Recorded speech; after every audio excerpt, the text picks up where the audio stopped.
April 7th marks the beginning of National Volunteer Week. It's a time many organizations recognize how valuable their volunteers are. As Meredith Hackler shows us, one local organization wouldn't be able to function without the donated hours of volunteers. Walking through the CEAP market seems more like a supermarket than a food shelf. Making it look that way wouldn't be possible without volunteers. Last year at CEAP, we worked with over 3,500 wonderful volunteers.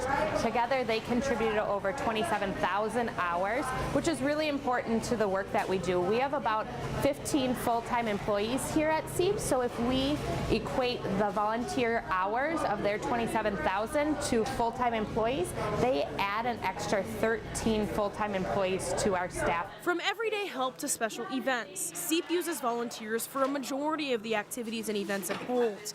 Without them, its mission would be next to impossible. We wouldn't be able to move the food. We have the food, we have the families that need the food. The volunteers are that crucial piece to get from point A to point B and to really add that capacity to not only move the food, but to serve people with dignity and respect and to really add that capacity piece. And volunteers like Mike Witzany are the reason CEAP is able to serve those in need. This is a fun place to be at.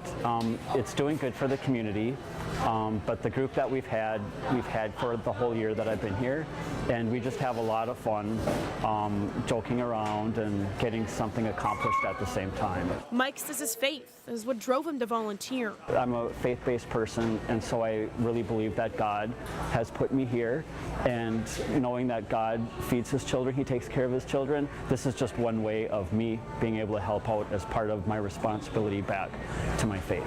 But what keeps him coming back is knowing he's helping his community. There is just a huge return. Like I said, for me, at first it was feeling good about myself, but it's like knowing that I'm doing what I should be doing is so worth every minute that I put in. In Brooklyn Center, Meredith Hackler, CCX News.